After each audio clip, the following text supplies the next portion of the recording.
Bonjour tout le monde, donc jour 10, aujourd'hui on parle tout ce qu'il y a en lien avec votre budget d'entreprise.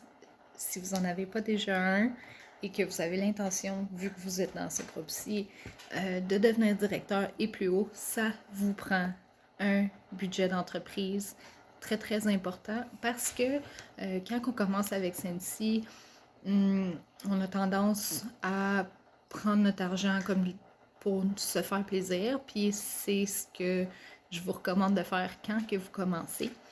Vous travaillez quand même fort, puis on commence, donc c'est important de se récompenser.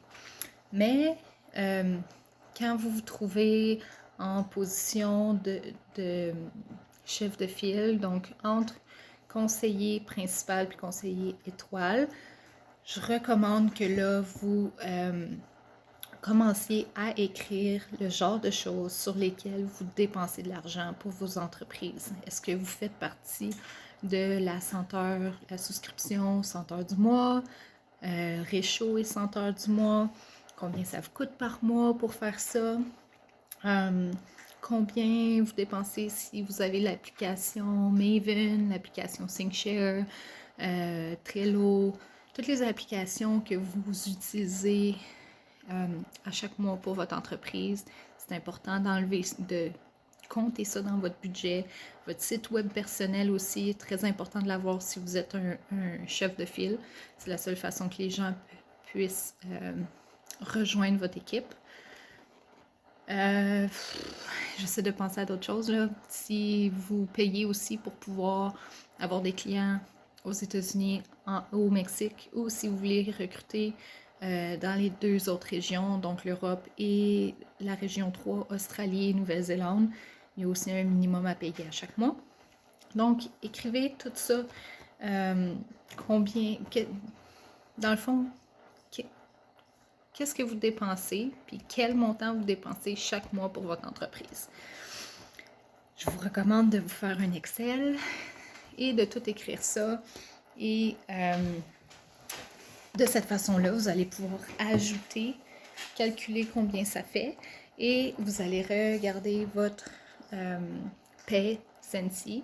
Puis moi, je vous conseille de diviser le montant de ce que vous dépensez par mois pour votre entreprise par le montant par mois que vous recevez comme paye et ça va vous donner votre pourcentage. Quand j'ai commencé entre principal et étoile, je prenais 10% de ma paye Sensi pour remettre dans mon entreprise. Que ça soit des cartes postales pour reconnaître mon équipe, que ça soit des times, que ça soit des applications que j'ai commencé à utiliser. Il y a d'autres choses aussi. Bref. Donc, j'ai commencé avec 10% et je prenais ce même montant-là, ce même pourcentage-là pour mettre de côté de l'argent pour mes impôts à la fin de l'année. Parce que quand on commence, il y a des grosses chances avec toutes les dépenses, etc., qu'on reçoive de l'argent du gouvernement parce qu'on a payé trop d'impôts avec notre job de jour, peu importe, là, notre job normal. J'aime pas le mot normal, mais bref, notre job temps plein. Donc, en ayant une entreprise, on a beaucoup de dépenses, de choses déductibles d'impôts. Donc, ça va nous donner un retour d'impôt. Mais éventuellement, plus votre paye va grossir, moins vous allez recevoir de l'argent et éventuellement, vous allez devoir en payer des impôts. C'est normal, tout le monde paye des impôts, c'est juste que dans les entreprises pour lesquelles on travaille, ça se fait enlever directement de notre chèque de paye. Vu que Sensi est dans plusieurs pays, ils ne peuvent pas faire ça, c'est différent pour chaque pays et même chaque province. Donc, c'est à vous, c'est votre responsabilité d'avoir un montant que vous allez enlever à chaque mois sur votre paye. Donc, quand je faisais environ 1000 pièces de paye avec Sensi, ce qui est normal de recevoir quand que vous êtes comme conseillère super étoile Surtout si vous faites plus que le 500 VVP minimum, ben, je prenais 100 pour mettre de côté pour mes impôts et 100 que je remettais dans mon entreprise. Exemple, tous les kits de transition aussi, les nouveaux échantillons que vous devez acheter, les catalogues, les bons de commande. Tout ça, c'est à prendre en considération. Ça revient 2 fois par année, les catalogues, les échantillons. Vous devez être à jour si vous voulez avoir une entreprise qui a du succès. Vous avez besoin de vos outils de travail. Puis en ayant déjà le montant d'établi, le pourcentage d'établi de combien vous devez enlever, vous n'aurez pas l'impression quand que vous allez monter à 5 000 $ par mois qu'il y a 1 000 $ qui se fait enlever de votre paye et que ça paraît comme beaucoup. C'est pas votre argent. Le 1000 $ sur le 5 000, c'est pas votre argent. Vous devez payer des impôts puis ça doit retourner dans votre entreprise. Si vous aviez un local pour vendre d'autres choses, vous devriez payer votre loyer, vous devriez payer l'électricité, l'Internet probablement, vos fournisseurs, le local, je l'ai dit, le chauffage pour l'hiver. Donc tout ça, ça se fait enlever de votre revenu. Mais c'est la même chose pour Scentsy. Vous devez prendre en compte que vous devez acheter vos outils de travail. Donc, ça en fait partie.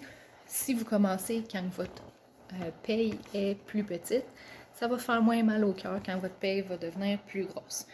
Donc moi, ce que j'ai fait tout de suite en partant, quand j'ai commencé Scentsy, je me suis ouvert un compte de banque séparé juste pour mon entreprise.